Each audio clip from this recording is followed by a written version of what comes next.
بسم اللہ الرحمن الرحیم۔ السلام علیکم students, hope you all are fine. آج میں آپ کو 9th کلاس کی اسلامیات کا چیپٹر نمبر 1 کروانے والی ہوں، تو آپ لوگ پیج اپنا اوپن کریں۔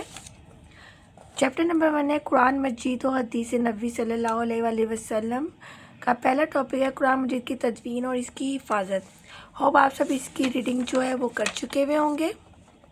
اب اس کی ایکسرسائز کی طرف آتے ہیں۔ تو سب سے پہلے ہمارے پاس اس کے MCQs، اس میں درست جواب کے انتخاب کریں۔ نمبر 1 ہے لفظ قرآن کا معنی ہے، الف کو ٹک کریں، کثرت سے پڑھی جانے والی کتاب۔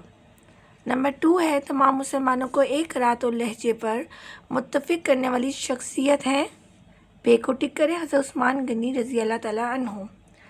نمبر 3 ہے قرآن مجید کے حفاظ کرام کثیر تعداد میں شہید ہوئے جنگ یمامہ میں۔ نیکسٹ پیج پہ آئیں۔ حکومتی سرپرستی میں حضرت ابو بکر صدیق رضی اللہ تعالیٰ عنہ کی طرف سے قرآن مجید کی جمع و تدوین کے لیے سربراہ مقرر کیے گئے۔ 1 کو ٹک کریں، حضرت زید بن ثابت رضی اللہ تعالیٰ عنہ۔ حضرت ابو بکر صدیق رضی اللہ تعالیٰ عنہ کے دور میں جمع کیے جانے والا قرآن مجید کا نسخہ کن کے پاس موجود رہا؟ حضرت حفصہ رضی اللہ تعالیٰ عنہ کے پاس۔ نیکسٹ ہے مختصر جواب دیں۔ قرآن مجید کا مختصر تعارف، قلم بند کریں۔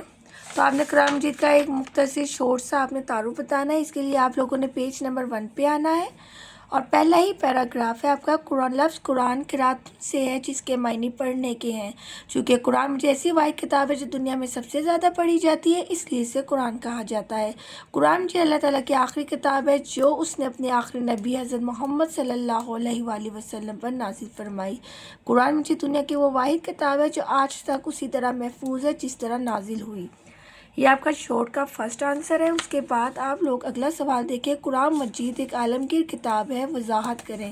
تو اس کے لیے اگین اسی پیج پہ آئیں گے ہم لوگ، اور یہاں سے آپ نے اس کا آنسر لگانا ہے۔ قرآن مجید اللہ تعالیٰ کی آخری اور عالمگیر کتاب ہے۔ عالمگیر کا مطلب یہ ہوتا ہے کہ پوری دنیا کے لیے، جس طرح نبی کریم صلی اللہ علیہ وآلہ وسلم اللہ تعالیٰ کے آخری نبی ہیں، اور آپ کی رسالت مطلب جو آپ کی نبوت ہے، آپ کا پیغام جو ہے وہ تمام جہانوں کے لیے، اسی طرح آپ صلی اللہ علیہ وآلہ وسلم پر نازل ہونے والی کتاب بھی تمام بنی نوع انسان کے لیے رشد و ہدایت کا سچ چشمہ ہے۔ اس کا مطلب یہ ہے کہ ہدایت کا ذریعہ ہے۔ اگر آپ سے مشکل ورڈز نہیں یاد ہوتے تو آپ کو ایزلی میننگز میں بھی اس کو یاد کر سکتے ہیں۔ قرآن مجھے کسی خاص قوم یا وقت کے لیے نہیں بلکہ قیامت تک کے تمام انسانوں کے لیے رہنمائی کا ذریعہ ہے۔ اب نیکسٹ دیکھتے ہیں، تھرڈ اور لاسٹ شارٹ کوشچن ہے ہمارے پاس۔ حضرت عثمان رضی اللہ تعالیٰ عنہ نے سب مسلمانوں کو ایک قرأت پر کس طرح متحد کیا؟ قرأت کہتے ہیں لہجے کو، مطلب قرآن مجید پڑھنے کا جو ایک لہجہ ہے اس پہ۔ تو آپ یہ آؤ نیکسٹ پیج پہ، اور اس کے بالکل لاسٹ پیراگراف میں لاسٹ 3 لائنس ہیں۔ حضرت عثمان رضی اللہ تعالیٰ عنہ کہ عہد خلافت میں جب مختلف قرأتوں اور لہجوں میں قرآن مجید کی تلاوت پر اختلاف پیدا ہوا تو انہوں نے ام المومنین حضرت حفصہ رضی اللہ تعالیٰ عنہ کے نسخے کی مختلف نقلیں تیار کر کے مختلف صوبوں کو بھجوا دیں، اور سب مسلمانوں کو ایک قرأت پر متحد کر دیا۔ جی اسٹوڈنٹس، یہ تھا آپ کا تھرڈ کا آنسر۔ ہوپ آپ کو سمجھ میں آئی ہوگی۔ اگر کچھ سمجھ نہ آئے تو آپ مجھے کمنٹ سیکشن میں پوچھ بھی سکتے ہیں۔ تفصیلی جواب دیں۔ جمع و تدوین قرآن مجید کا تفصیل سے بیان کریں کہ تفصیل بیان کریں۔ تو اس کے لیے یہاں سے میں نے پہلے سے اس کا لکھ لیا ہوا ہے۔ فرسٹ ہیڈنگ آپ لوگ دیں گے زبانی یاد کرنا۔ نبی کریم صلی اللہ علیہ وآلہ وسلم کی حیات طیبہ ہی میں اکثر صحابہ کرام رضی اللہ تعالیٰ عنہ کو قرآن مجید زبانی یاد تھا۔ نبی کریم صلی اللہ علیہ وآلہ وسلم قرآن مجید کے نزول کے فوراً بعد قرآن آیات کو حفظ کرواتے اور لکھوانے کا خصوصی اہتمام فرماتے۔ نیکسٹ ہیڈنگ آپ اس کی دیں گے عہد رسالت میں قرآن مجید لکھوانے کا عمل، مطلب قرآن مجید کس کس طریقے سے پہلے لکھا جاتا تھا۔ تو اس ٹائم اتنا پیپرز وغیرہ تو آپ کو پتہ تھے ہی نہیں۔ تو سب سے پہلے یہ ہے کہ نبی کریم صلی اللہ علیہ وآلہ وسلم کی حیات طیبہ میں ہی مکمل قرآن مجید لکھا جا چکا تھا۔ عہد رسالت ہی میں قرآن مجید عموماً پتھر کی سیلوں، چمڑے، کھجور کی چھال اور اونٹ کے شانے کی ایسی ہڈیوں پر لکھا جاتا تھا جو خاص اسی مقصد کے لیے تیار کی جاتی تھی۔ یوں قرآن مجید مکمل حفظ ہونے کے ساتھ ساتھ عہد نبی صلی اللہ علیہ وآلہ وسلم میں ہی مختلف جگہوں پر لکھا ہوا موجود تھا۔ نیکسٹ ہیڈنگ آپ اس کی دیں گے سرکاری سرپرستی میں لانا۔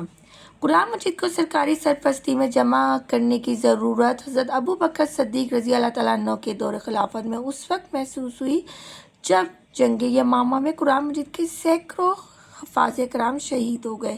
تاہم اس وقت یہ محسوس کیا کہ اگر مستقبل میں اسی طرح حفاظ کرام شہید ہوتے رہے تو کہیں قرآن مجید کا کوئی حصہ ضائع نہ ہو جائے، کیونکہ انہوں نے قرآن مجید کو حفظ کیا ہوا ہوتا تھا، زبانی یاد کیا ہوا ہوتا تھا، اور جیسے جیسے وہ شہید ہوتے رہیں گے تو obvious ہی بات ہے قرآن مجید کا حصہ کوئی ضائع ہو سکتا تھا۔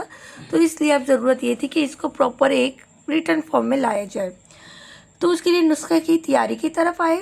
حضرت ابو بکر صدیق رضی اللہ تعالیٰ عنہ نے حضرت عمر فاروق رضی اللہ عنہ اور دیگر صحابہ کرام رضی اللہ عنہ کے مشورے سے قرآن مجید کی جمع و تدوین کا آغاز کیا۔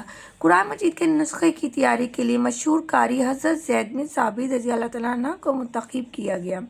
قرآن مجید کے نسخے کی منتقلی۔ قرآن مجید کا یہ نسخہ حضرت ابو بکر صدیق رضی اللہ تعالیٰ عنہ کے پاس موجود رہا۔ آپ رضی اللہ تعالیٰ عنہ کی وفات کے بعد حضرت عمر فاروق کو منتقل ہوا، اور حضرت عمر فاروق کی شہادت کے بعد ام المومنین حضرت حفصہ رضی اللہ تعالیٰ عنہ کے تحویل میں آ گیا۔ اور اسی سے ریلیٹڈ ہماری لاسٹ ہیڈنگ جو ہے ایک قرأت پر متحد کرنا۔ حضرت عثمان رضی اللہ عنہ کے عہد خلافت میں جب مختلف قرأت و لہجوں میں قرآن مجید کی تلاوت پر اختلاف پیدا ہوا تو انہوں نے حضرت حفصہ رضی اللہ عنہ کے نسخے کی مختلف نقلیں تیار کر کے مختلف صوبوں کو بھجوا دیں اور سب مسلمانوں کو ایک قرأت پر متحد کر دیا۔ جی کلاس 9 یہ آپ لوگوں کا لانگ کوشچن کا آنسر تھا۔ ہوپ آپ کو یہ ایزی لگا ہوگا۔ میں نے ہیڈنگس جو ہیں اس کی بناتی ہوئی، اگر ہیڈنگ کے ساتھ آپ اس طریقے سے اپنا آنسر لکھیں گے تو انشاءاللہ آپ کا بہت اچھا یہ پیپروں میں ڈن ہوگا۔ تو مزید یہ ہے کہ نیکسٹ جو ویڈیو میں انشاءاللہ جلدی ہی آپ کو اپلوڈ کر دوں گی، تب تک آپ اس کو یاد کریں، اس کو اپنے پاس لکھیں اور اپنا بہت خیال رکھیے گا۔ اللہ حافظ۔